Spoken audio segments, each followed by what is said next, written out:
In this video lecture we are going to derive the money multiplier। तो इसका concept ये क्या है?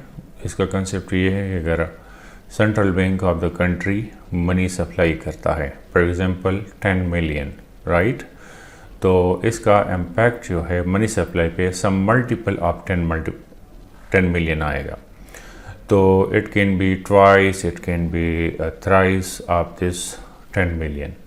So money supply can be 20 million, 30 million, or even 40 million. Okay, let us try to derive it. तो इसके लिए हम क्या यूज़ करेंगे? इसके लिए हम दो डिफिनीशन यूज़ करेंगे। एक हम यूज़ करेंगे कि money supply is equal to cash plus deposits. हम इसको यूज़ करेंगे, money is equal to cash plus deposits. लेकिन आपको पता है कि कैश जो है टोटल पीपल जो है लोग क्या करते हैं, वो अपने टोटल डिपॉजिट्स का एक स्पेसिफिक परसेंटेज अपने पास रखते हैं। तो C इज इक्वल टू, ये एक स्मॉल फ्रैक्शन है, परसेंटेज है, cash relative to total deposits of the people. तो ये एक स्पेसिफिक परसेंटेज, एक फ्रैक्शन है, it always lies between the 0 and 1। तो small c lies between 0 and 1। और अगर हम इसको थोड़ा सा सॉल्व कर दें तो multiplying both sides by D, C is equal to cash divide by total deposits multiplied by D multiplied by D. तो this is cancel out and total cash is equal to percentage multiplied by total deposits. So this is equal to total cash. तो हम इसको यहाँ पे replace कर सकते हैं, money supply is equal to C multiplied by D और plus D। इससे अगर हम D कॉमन लें तो ये हो जाएगा C प्लस 1 इंटू D। तो ये आपका मनी सप्लाई है। और मनी सप्लाई हम इसको यूँ भी लिख सकते हैं कि 1 plus C into D same चीज़ है। आप डी पहले लिखें या डी बाद में लिखें, इट डजंट मैटर। अब हमें क्या करना है, हमें थोड़ा सा डी को जो है डी क्या चीज़ है, हमें इसको थोड़ा सा एक्सप्लेन करना है, डिपॉजिट्स, और इसको डराइव भी करना है। इसके लिए हम मॉनेटरी बेस का डिफिनीशन यूज़ करेंगे। मॉनेटरी बेस में हमारे पास currency in circulation plus reserves होते हैं, ठीक है। और करेंसी इन सर्कुलेशन रिजर्व्स हमारे पास या बोरोड रिजर्व्स होंगे या फिर नॉन बोरोड रिजर्व्स होंगे। बोरोड रिजर्व्स वो है जो कमर्शियल बैंक अगर सेंट्रल बैंक से लोन लेता है हायर इंटरेस्ट रेट पे, जिसको डिस्काउंट रेट कहा जाता है, तो इसको कहा जाता है बोरोड रिजर्व्स। और अगर कमर्शियल बैंक सिक्योरिटीज़ यानी बॉन्ड्स बेचता है और परचेज करता है तो this is called non borrowed reserves. फिर इन रिजर्व्स को चाहे बोरोड रिजर्व्स है या अनबोरोड रिजर्व्स हैं, इसको दो किस्म के रिजर्व्स में डिवाइड कर दिया जाता है।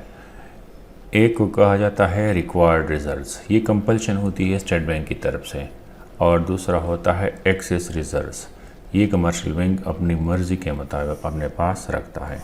फॉर एग्ज़ाम्पल ये एक 10% के लगभग रिजर्व्स होता है, ठीक है। अगर कमर्शियल बैंक के टोटल रिजर्व्स 100 मिलियन है और रिक्वायर्ड रिजर्व 10% है, तो ये 10 मिलियन अपने पास रखेगा और 90 मिलियन का जो है ये बिज़नेस कर सकता है, इसकी लेंडिंग कर सकता है। और अगर 10% रिक्वायर्ड है और कमर्शियल बैंक अपने पास 15% रखता है, तो ये जो 5% एक्स्ट्रा है 5 मिलियन का, ये क्या है, एक्सेस रिजर्व्स। सम टाइम इस पर भी कमर्शियल बैंक को स्टेट बैंक की तरफ से एक छोटा सा इंटरेस्ट रेट मिल सकता है। इसको हम थोड़ा सा और एक्सप्लेन करते हैं। तो मॉनेटरी बेस में हमारे पास आ गया cash plus required reserves plus excess reserves. अच्छा, ये कैश जो होता है it's a fraction of total deposits, और प्लस रिक्वायर्ड रिजर्व्स जो हैं it's a fraction of the total deposits with the commercial banks. और ये एक्सेस रिजर्व जो है it's to a fraction of the total deposits in the commercial banks. तो जिस तरह ये आपके पास परसेंटेज फ्रैक्शन में होता है 10% लगभग, इस तरह रिक्वायर्ड रिजर्व रेशो ये भी स्टेट बैंक डिसाइड करता है, ठीक है, कि 10% है या 11% है या 20% है। एक्सेस रिजर्व ये बैंक की अपनी मर्ज़ी पे होता है, लेकिन ये रिक्वायर्ड रिजर्व से अगर थोड़ा सा भी ज़्यादा है तो ये बहुत, इसकी वैल्यू बहुत बड़ी नहीं होती। तो ये भी परसेंटेज है, स्मॉल फ्रैक्शन है, ये भी परसेंटेज है और ये भी परसेंटेज है। ये तीनों जो है, चाहे सी है, चाहे रिक्वायर्ड रिजर्व्स हैं इसका फ्रैक्शन, चाहे एक्सेस रिजर्व्स हैं, ये तीनों जो हैं ये 0 और 1 के बीच में होते हैं क्योंकि फ्रैक्शंस हैं, ठीक है। तो what we can do is we can take d common from it. So we will be left with this percentage plus this percentage plus this percentage into d। तो ये हमारे पास क्या आ रहा है, ये हमारे पास आ रहा है monetary base. This is monetary base. Well, so अगर इस इक्वेशन को हम सॉल्व कर लें d के लिए, तो d को दोनों साइड पे, इसको दोनों साइड पर डिवाइड करना पड़ेगा। तो c plus r plus e into d, this is equal to monetary base. So what we can do is we can divide both c plus r plus e and divide by c plus r plus e.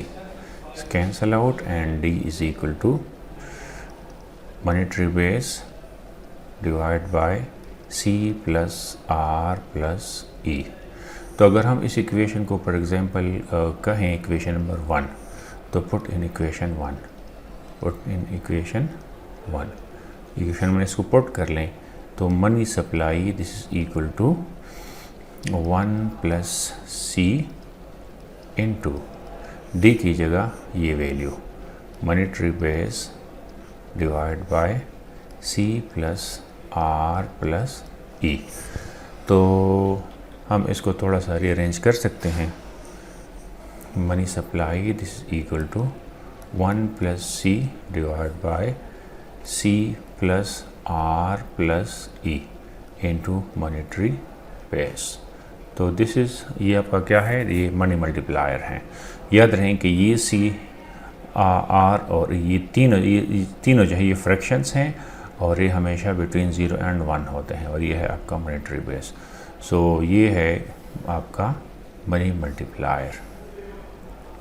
Money multiplier इसमें सिर्फ ये portion है। ये अगर इसको monetary base के साथ multiply कर लें तो सब मल्टीपल हमारा मनी सप्लाई बढ़ जाएगा। Thank you, thanks for watching.